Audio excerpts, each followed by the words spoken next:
Your current occupation? I'm a computer systems analyst. Okay. As a start, why don't we, before we start talking about the world and the present and history, could you just give me the brief, your biographical sketch, where you're from, where you grew up, what you've done, what you're doing now? Okay, I can try. Okay, well, I grew up in Chicago, mostly in the suburbs. My parents left the city when we were 5, and I really, really wanted to get out of the Midwest, but I didn't make it until I got out of college. And my first occupation was archaeologist. I got really excited about that in college, and I did that for a number of years, went through graduate school, got my degree, and really found there were no jobs. So that was when I got into computing. Mm-hmm.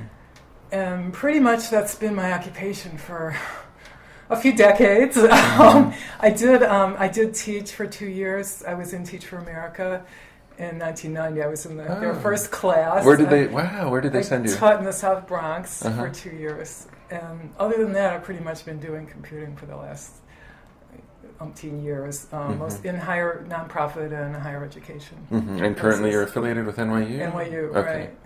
Okay. Well, actually, if you don't mind, I just want to take a detour. Can we talk about the Teach for America experience for a second? Yeah, sure. So you said you were in the first class. Yeah, the first Teach for America class. That's right. amazing. So can you talk a little bit about, well, first of all, what prompted you to take that leap of faith in that organization, and what was it about that experience that was attractive to you? Okay, well, I was really very, very tired of doing computing at the time. I felt like I just couldn't see the purpose in what I was doing. I mean, I didn't feel like, I was working at MIT, and I felt like computing was so isolated, it wasn't serving any social good. I just really didn't feel like my work had any real meaning. Mm-hmm. And I'd been doing, and by then I'd been doing it already for like 15 years or so. So I know that part of me has always gravitated towards teaching, and I think, at the time I went through college, people were pretty much discouraged from following that kind of inclination. Mm-hmm. And then, of course, I would have possibly ended up as a teacher if I'd found a job in a university with my degree. But so I've always kind of had those leanings, and so back then I thought, well, maybe now's the time just basically to take a leap. I didn't take any leap of faith. I just wanted to take a leap. Uh-huh. And I also very much wanted to get out of Boston because I hated Boston. How long had you been there at that point? 8.5 years. I mean, okay. So was that where your graduate training was? No, I got, my graduate training was, I started actually at City University. I was in New York in the 70s, and then I went to Purdue University. Oh, okay. And then I actually found my first, I did teach for a year at University of Wisconsin, too. I mean, I had like a replacement job. Mm-hmm. But then I found my first computing job at Harvard, so that's how I ended up in Boston. And kind of discovered that Boston and I weren't made for each other. It took me, I tried really hard for 8.5 years, and then no, I'm getting the hell out before it's too late. So I really thought, well, maybe I'll go back to New York. And so I was going to try going to graduate school, but it was so expensive, and I really had no money. Then when I found out they were recruiting for Teach for America, I just thought, maybe that's a way to do this. So, right. South Bronx in 1990, that must have been a really interesting place to be. It's actually the neighborhood that I was in it's one of the neighborhoods that's been, it's undergone a lot of renewal from, so for the new affordable housing developments and everything. I was there a few years ago, and I was really surprised at how much development there had been in that area. But but at the time, and maybe still, the area I was in was at Cypress Avenue and 141st, so right near, right kind of in the heart of whatever. And at the time, they always said it was like one of the poorest places in the United States. It was like Mississippi and that part of the South Bronx. There were, really poor places. Right, and what I think they used to always say, 6 subway stops between the poorest congressional district and the richest congressional district. Yeah, well, that's it. 6 subway stops. That was my ride,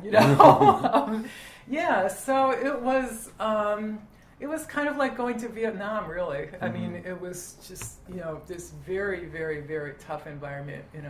The school was and if it hadn't been that tough, I might still be in teaching, but the school was I think at the time it was second from the bottom in the whole city. And what age group were you working with? I did 1 year of kind of circulating through different, prep teacher where you do different classes every hour. And that was like pretty much, it was elementary. It was so, that was like, let's say, kindergarten through really 6th grade. And then the second year I did 1st grade as a classroom teacher. That was, yeah, that was, in retrospect, I probably was not meant to be a 1st grade teacher, but anyway, it was a really, really tough environment, and it was incredibly unfair to the kids who have to go to schools like that. I mean, people who don't see those schools and understand how terrible they can be from the inside, and it just. How people are just handicapped from the day they set foot in those schools, and it's not the teachers.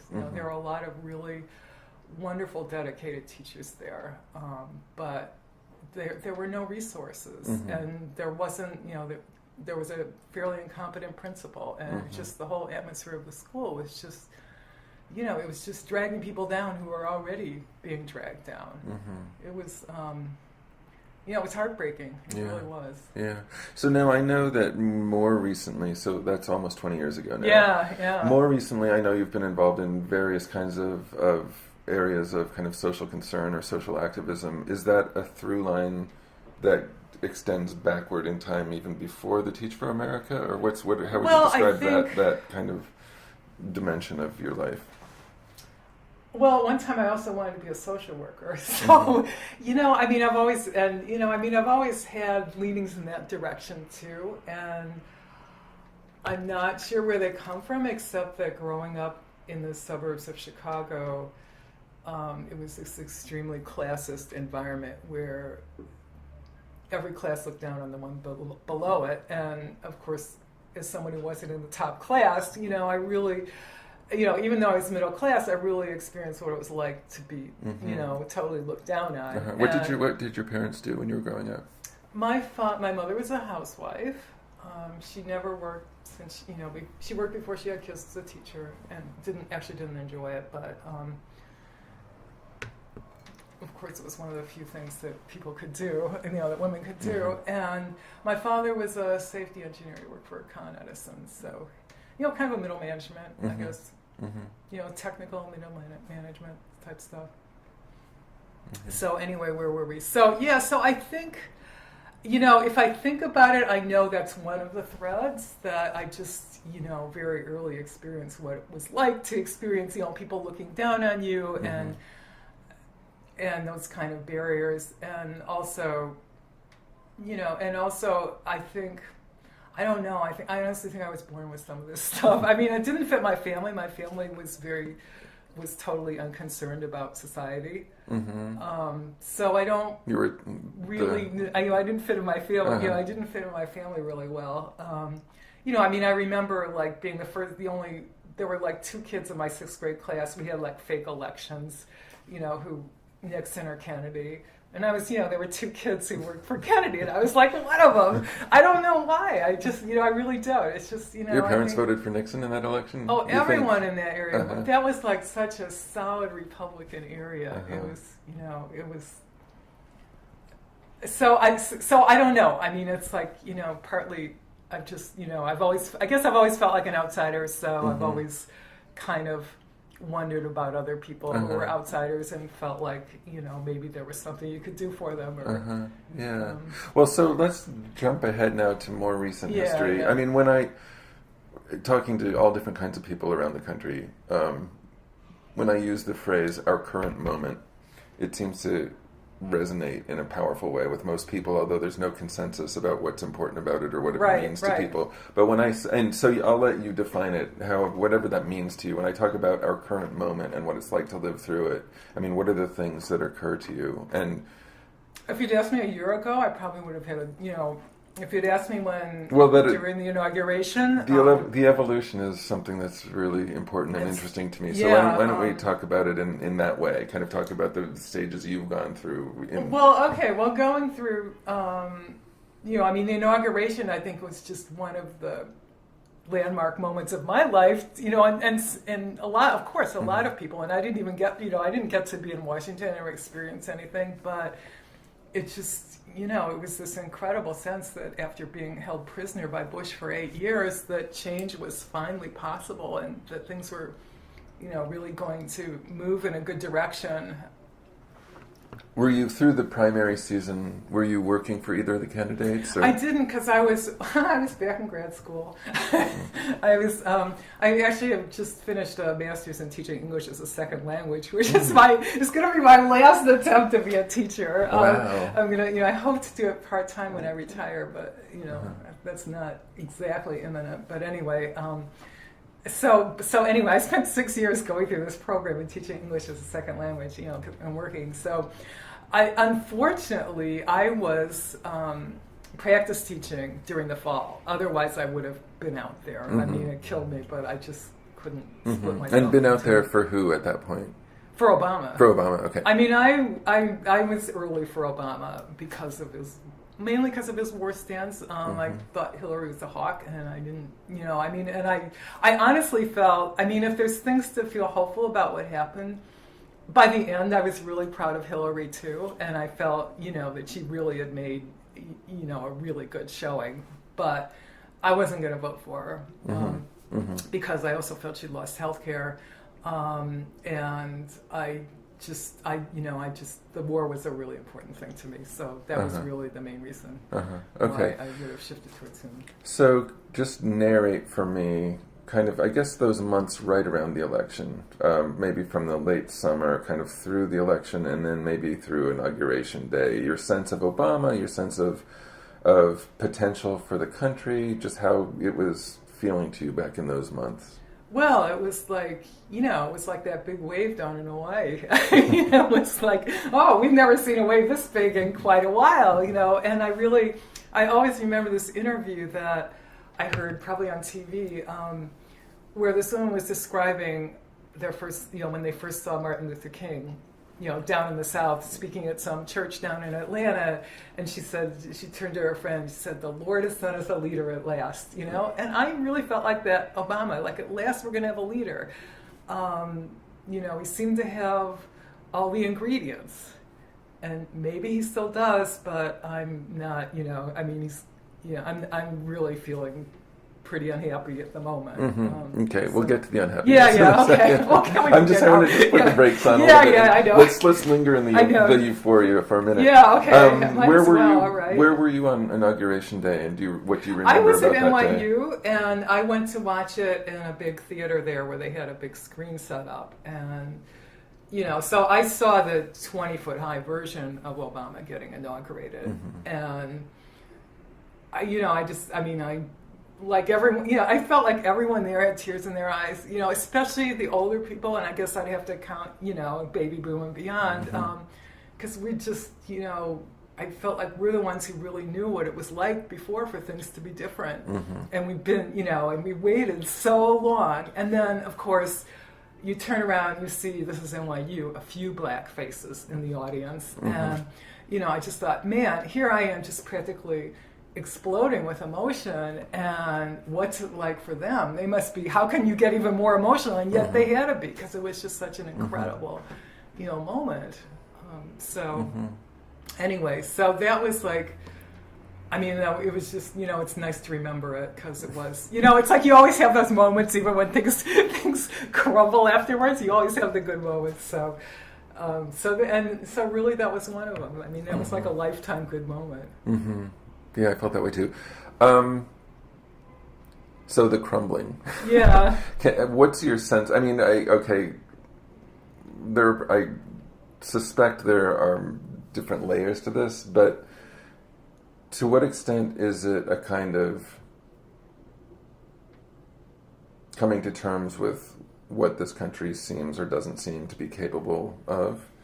And to what extent is it disappointment with Obama himself and the policies that you've been hearing coming out of Washington in the last, 10 months? Well, I think it's both, because I think that someone who truly is a leader can move the country in a certain way, or and I'm not a historian. All I know is, what I read and what I hear on public television and NPR.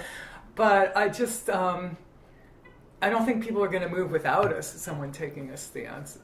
And I guess, to me, that's what it means to be a leader. I know that it's partly a honeymoon thing, that like you kind of, when you want to be in love with someone, you want to be in love. It's like, and so I can't say, of course I can't say none of the signs were there. I think they probably were, in terms of equivocating a little too much, maybe. But anyway, but I guess, so, I really think it's both the country and him, and coming together, maybe in an unfortunate way, maybe bringing out the worst in each other rather than the best. But the worst in the country being what? The people who have, basically capitalism at its worst run rampant without any ballast from people, and caring about people who are going under. That seems to be what's happening.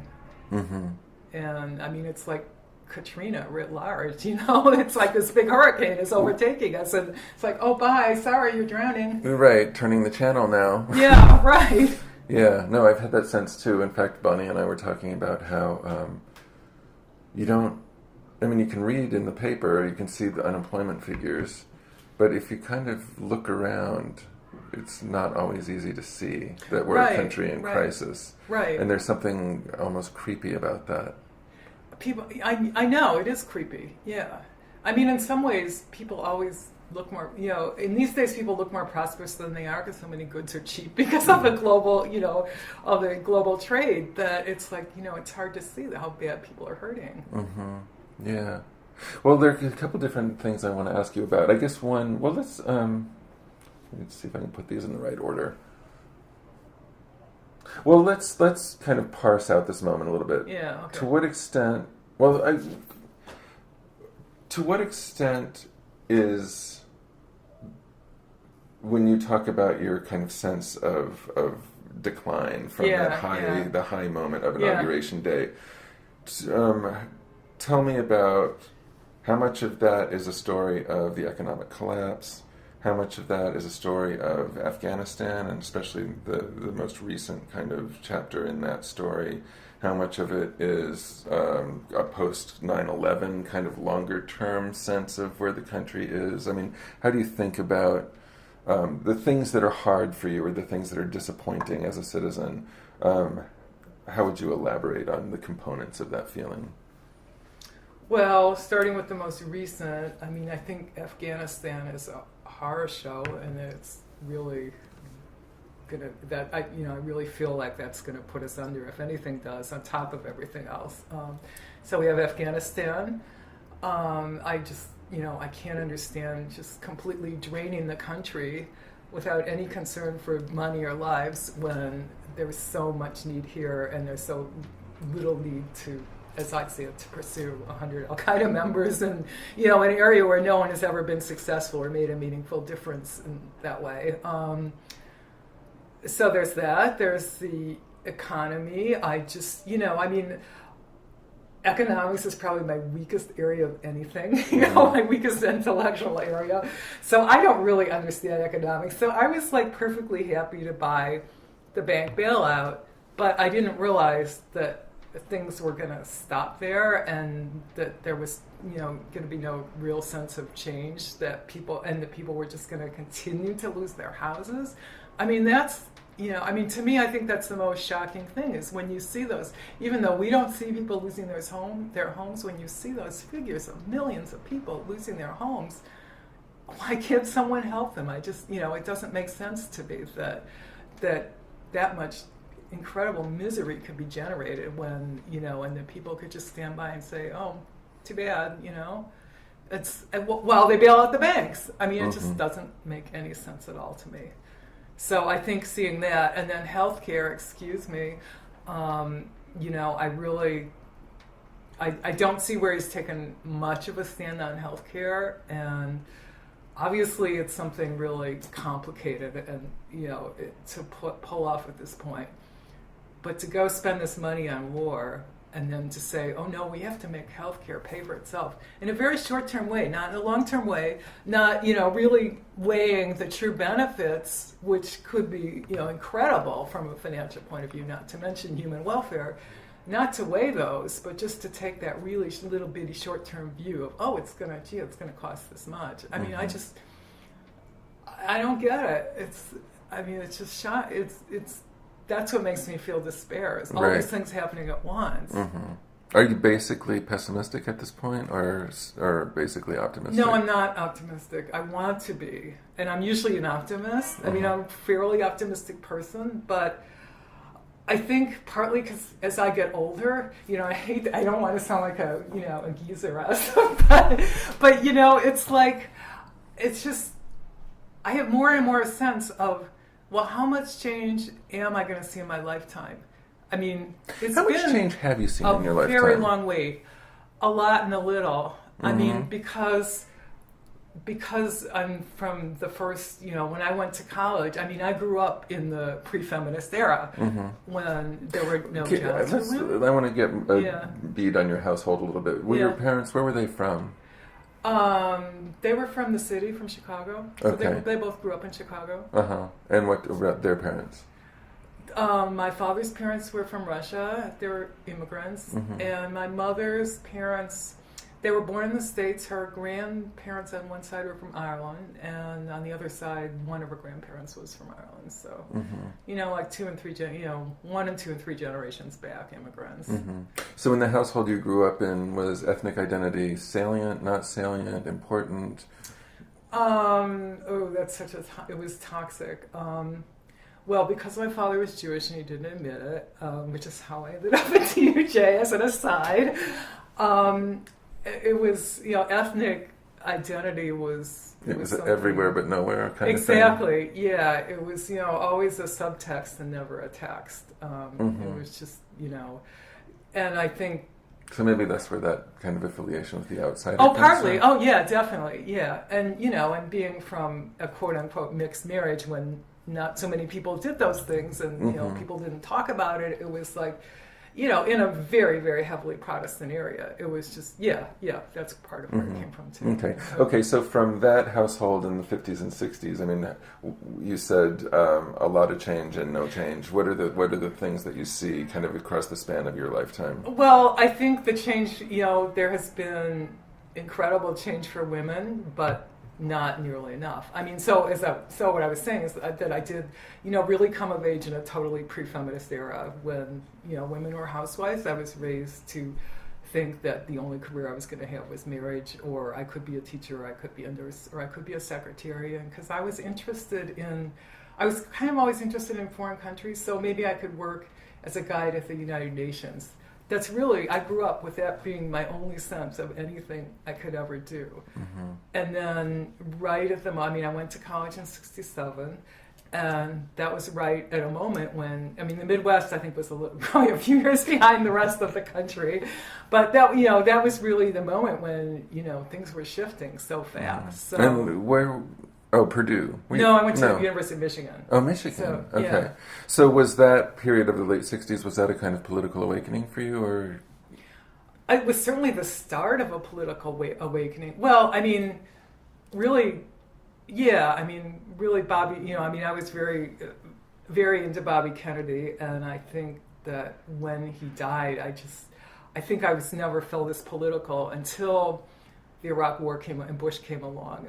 That has been a definite reawakening for me, because I just was so appalled and I couldn't justify not doing anything about it or not trying. But yeah, the 60s, Bobby Kennedy, JFK and Bobby Kennedy, I think initially, they initially politicized me to the extent that I was political. I can't say I was super political. I mean, I marched against the Vietnam War here and there. I went and campaigned for McCarthy. I did all those things, but I wasn't like, I didn't live and breathe politics.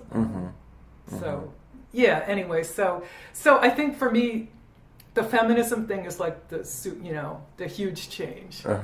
I think in terms of the country diversifying and accepting diversity, I think there's been a lot of change. I mean, of course, things are really different in New York, and that's one of the reasons I live. That's one of the reasons I came here. But I mean, I could see this in my my father before he died. That he, basically, my parents were both extremely prejudiced, and but I could see they were moderating their attitudes more, and people around me, I could see from that area, from that really conservative background and part of the Midwest, I could see they were moderating compared to how semi-rabid they've been before, and right. And maybe it's partly just a matter of going underground, but I think people were I think people's attitudes really have become somewhat more tolerant, at least in certain areas. Well, I mean, certainly that's one of the things that would be suggested by Obama's election. Right, I mean, and even though and then now it's like the culmination. It leaves whole kind of infrastructures right. of racism in place and untouched, and it doesn't solve anything in and of itself. But it does say something about, I mean, the capacity of, millions of white people to imagine a black president and actually pull the lever. I mean, so many of us just thought, wow, right, we which did is, that. of course, is Really? It was so exciting. I know. Yeah. So now we have a kind of a come down from the initial moment, and also we have, Sarah Palin touring the country, and we have Glenn Beck on TV railing about, whatever, Obama's a fascist and all this stuff. Has any of this, coming out of the Bush years, has anything that you've seen on the right surprised you since the election, or is it all just kind of like we should have known that this was going to be the backlash? How are you thinking about that? Honestly, I probably don't think about it as much as I should. It's like, I don't really. I mean, and I'm not as aware. Honestly, I'm not as aware. I don't I don't myself listen to Glenn Beck. I just hear, I hear people talking about him. So I don't really experience the full, frenzy of the right. Although the Sarah Palin thing was seriously, seriously scary. But and may continue to be. Right. So I guess I've lost any sense of where those people are coming from, really. I just, I don't feel like I understand who those people are and why they think the way they do. I just really don't understand it anymore. Right. The 30% or whatever it was who just never had a problem with George Bush. Never been able to figure that one out. Right. I don't know. I really... I don't think about it a lot, and that maybe I should think about it more. But I honestly have to say that I just, I'm pretty ignorant about where they're coming from because I don't get it. What when you think about the Bush years, do you remember the moment when you first realized, wow, this is going to be this is taking us in a direction I never even thought?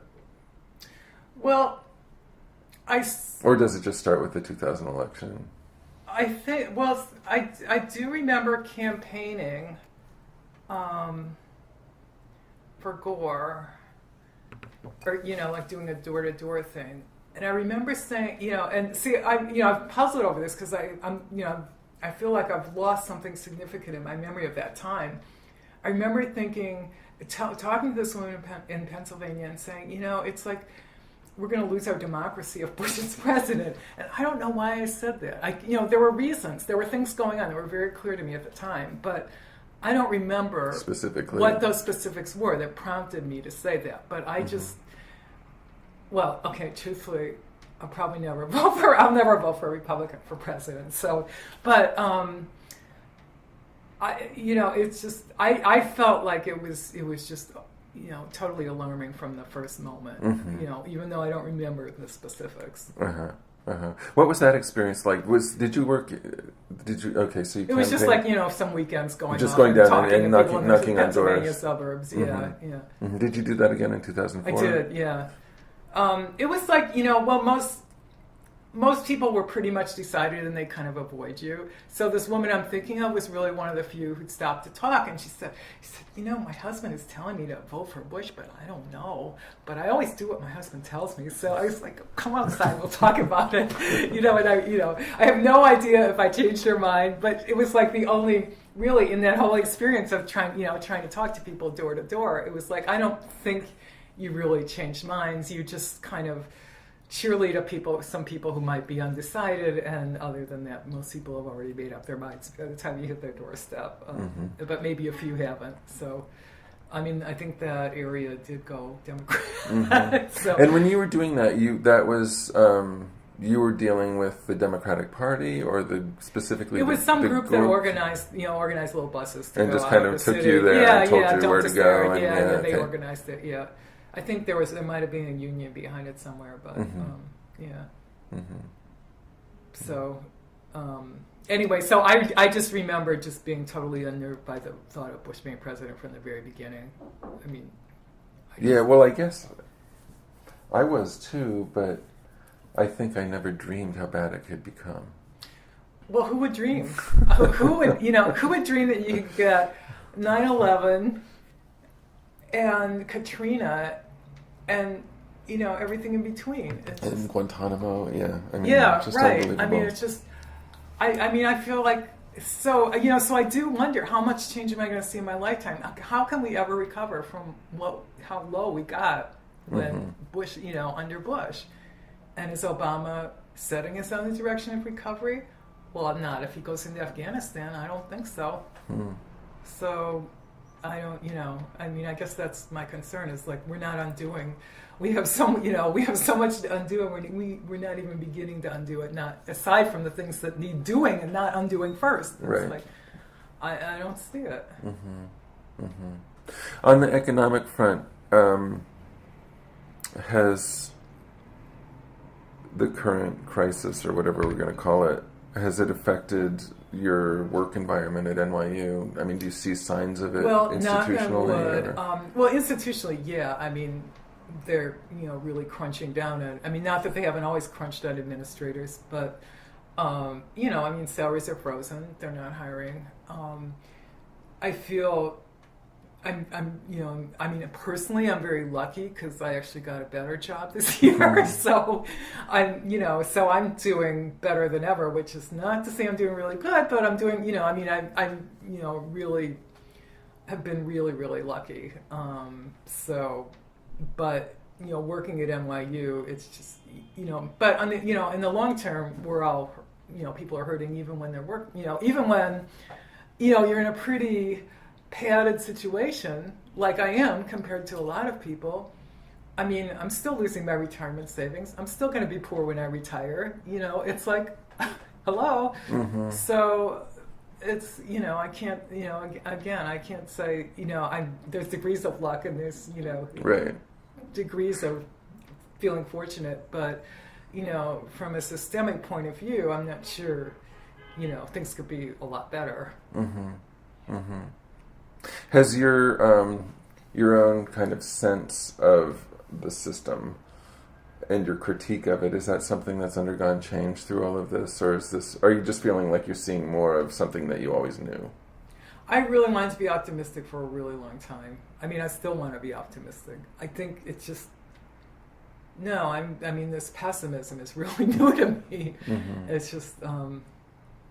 I guess, I'm pretty cynical. I mean, I am, well, maybe, as I've watched, I was very naive about capitalism when I was younger.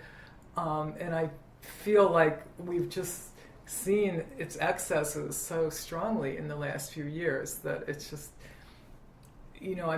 that's been kind of very consciousness raising, is say this is not a neutral force. This is not like exactly maybe what a free market is really supposed to look like. It's not the kind of society we should have. Is it your sense that kind of questioning is widespread now, or do you feel more or less like this is just a personal thing that you're going through, or maybe a handful Well, I of think people if it that you were know? more widespread, there would be more people, there would be more of a sense of fury. And I don't know why there isn't more of a sense of fury. I really don't. I mean, maybe we're all too busy, like we're all too... Or too medicated. Yeah, right.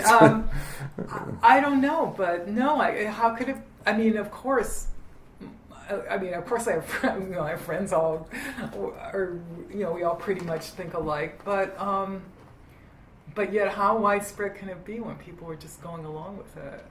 Right. Well, although in my interviews, I've been interested to find many people who are kind of at the higher end of things, hedge fund people, real estate people, yeah. who express a kind of ambivalence about capitalism that I wouldn't have expected to hear maybe 10 years ago. Oh, that's interesting. It is interesting. Yeah, I don't know what it will add up to, if anything. Maybe it'll add up. I mean, I think and as far as capitalism goes, the one good change we've seen is that there has been, the concept, the whole paradigm of social entrepreneurialism, I think is like, that potentially is pretty exciting if people get into that. I mean, it's something very positive, but it doesn't, it's going to be a while. I mean, I sort of envy you for working in a university because you're, I mean, I don't like being isolated. Even though I work in a university, I'm very isolated from what younger people think, and I think it must be really exciting to be teaching now in a university and, be close to, to really have a sense of what, I mean, if we're going to be optimistic or pessimistic, those are the people to look at. And I don't know what they're up to. Right. Yeah. I mean, I hear good things about this generation. Cause for optimism, I mean, I think. But, yeah, it's interesting. As a cohort, I mean, it's hard to generalize. Yeah. I've had really profoundly meaningful and optimistic moments in the classroom. I've also had some just mind-numbingly kind of crushing moments, especially around labor stuff at Yale, where, like, it just seems so obvious to me that, of course... Oh, yeah. Well, that's like a whole other change we've seen in our lifetime, is unions going down the tubes. Right. I mean, and that is really shocking to me. I mean, I did become, I think... I became aware of unions when I spoke to some friends of my parents who'd been active in the 30s, and they were, talk about oral history. I mean, I kind of learned from them and this was just like one conversation, but it's like one of those conversations that just make a lifetime impression. They were there when people were dying for unions. Right. And this one woman had been a reporter in Chicago, and she said she went to a hospital and she interviewed this guy who was dying, and he, said it was all worth it. But, it's just... I mean, we are so far away from that. And I also spent some time in Canada where unions are much stronger, and it's just, and people are much more behind them. And it's just, to see them just go down, it's just, that's the ground shifting for so many people. Right. I mean, that's somewhere, there may be a resurgence in response to what's happening now, but it's hard to know if that would be the locus of it. Well, it's hard to know because of global trade. Right. I mean, that whole environment wasn't there before. Right. I went. Okay. So this woman who was a reporter. She was a friend of your parents. Yeah. Somehow my parents managed to have a couple liberal friends. It's like I don't know where they came from. But. So when you were growing up, aside from, we talked about the silence around Jewishness. Yeah. What was your sense of your parents' concerns? My mother was concerned about her social standing, and actually my mother was an interesting person because she did actually become interested in American Indians. And that was pretty unique because no one in that area was ever interested in American Indians. But she had gotten to know a woman in the town her background was Cherokee, and I guess she had just realized that there's all these Indians and they're really poor. And I'd never really seen my mother care about anything, but she cared about that. And we went off to Indian powwows and and these like really grimy neighborhoods in Chicago and things like that. So. that's really the only sense I have ever had of my parents being involved. I mean, my mother mostly cared about her social standing and, you know, about looking, you know, about what people thought of her and looking as wealthy as possible and, you know, extremely materialistic. And I don't know. I mean, I think she, you know, unfortunately, she was one of the people who really suffered under, you know, in the pre-feminist era because she just didn't have a spark that would make her fight it, and she suffered her whole life because she couldn't fight it and she couldn't be happy. So, what would have been the thing that would have made her happy? Well, my mother, as she was before, you know, not how you could have changed her, but right? As she was, what would have made her happy? Like, what would she have dreamt if she had felt free to dream? Well, I think the way I think of my mother is she would have dreamt of having a richer husband and a bigger house. She probably at one time had other dreams. I think she did. You know, she once said she might have liked to be a lawyer, but it's, you know, I mean, it was always very frustrating to me because I just wanted to say, well, go do something, you know, do something. But she couldn't. She just couldn't. She didn't have the strength. And so I think, you know, I mean, so anyway, so that was, you know, that's kind of really brief picture of my mother and what she cared about. Both my parents were extremely materialistic, but I think partly because they went through the Depression. You know, they cared about not being poor. I mean, and neither of them came from poor backgrounds. They came from middle class backgrounds. But, you know, it's like they really, really cared about being frugal and, you know, saving money. And other than that, you know, they both just really cared about what other people thought of them, and they wanted, you know, they just wanted to fit in. How did you get from there to archaeology? Well, I fell in love with archaeology. I went, in my attempt to escape the Midwest, two things happened. And to escape my home, actually, it wasn't just the Midwest. I mean, I really just had to get away from my parents. So I happened to so I had saved my babysitting money, and I went to England, and it took me to England, where I volunteered on this dig in Winchester, England. And that was like, so totally fell in love with England, totally fell in love with archaeology. At the same time, I had one anthropologist as a teacher when I was a sophomore, and he was the only person who made any sense to me. And to find out about cultural relativism was just this amazing window opening. Like, oh, you don't have to be shackled by the way everyone around you thinks, because it's all just, it's just all very arbitrary. It's just, that was just, that was so incredibly liberating. So I just, so that pushed me, and I wanted to, I loved working outdoors. I loved, I loved everything about it. So what was the dig? In England, yeah. It was, Winchester's a city that had just incredible historical roots. Medieval, Roman, Iron Age, they had everything. I think one year I was there two summers. One year I worked on an early version of digging up an early version of the cathedral. So we're working practically under the eaves of the present cathedral. And the other time we were working in a working neighborhood where people were, leather workers and, cobblers and things like that, and just early, I think like 1300s or so. And then as you pursued archaeology, what other kinds of things did you work on? Well, I fell in love with Mexico and Mesoamerican archaeology, so that's really what I ended up specializing in. Do you think that do you look at the world like an archaeologist?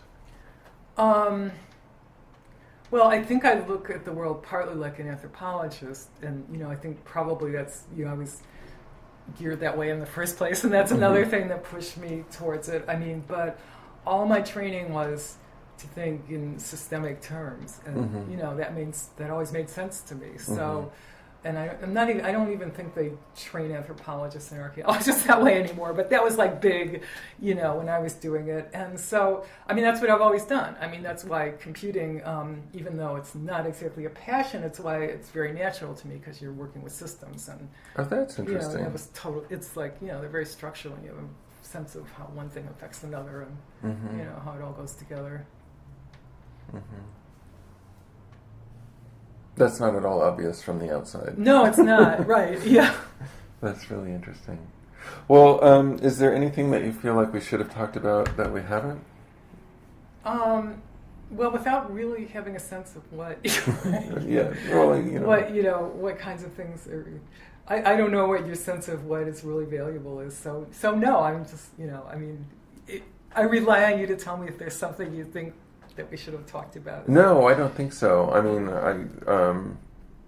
The thing that is valuable to me is the thing that people tend not to think is going to be valuable about what they say, right? Yeah, so just your voice kind of narrating your experience and talking about your ideas and your thoughts and your fears and your optimism and pessimism. That's exactly that's what I'm after. Yeah. It's... I really want things to change. And I don't really hold it against... I don't have anything personal against Obama. He's only been president for less than a year. I really want, it's like it doesn't have to be too late, but I just feel like this Afghanistan thing is just... we're an empire and we're going under, like all the other empires have done. And how come no one cares? How come someone doesn't want to make the best of it? I don't get it.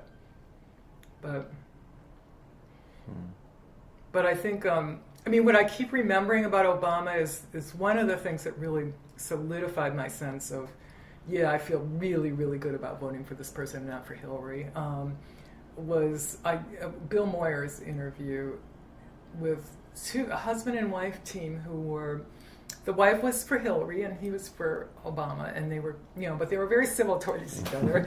And he said something about, one of the reasons Clinton, and he was on, I believe he was working for Obama, or he was in some capacity, it was pretty close to Obama. And he was saying, they've really been studying what went on in the Clinton and the Carter White Houses, and, they felt like they hadn't relied enough on experienced people when they came in, that they just sort of tried, they floundered because they were just learning the ropes and they just hadn't made the right decisions. And so, he said, Obama's going to do it differently. He's going to make sure he has experienced people in there. And, now I think, and that's exactly what's going wrong, right, because he has the people with the wrong experience who were doing the wrong things before. They're just gotten very experienced at doing the wrong things. So, I don't know. Maybe it should be funny, but... Right. It should be funny. Yeah. Mm-hmm. I don't want his job, but I want to see him do better. Also, and there's after those 8 years, there's such a hunger for him to just turn everything around so quickly. Right. The impatience is really pretty impressive. I understand it, and I share it, but it's, when you take a step back, it is kind of amazing what people are asking of him. Yeah, right. But why does nothing feel good? That's the problem. Everything we see going on, nothing feels good. For at least for me. Mm-hmm. So anyway. Yeah. Well, thank you so much. I really appreciate it. Oh, thank you.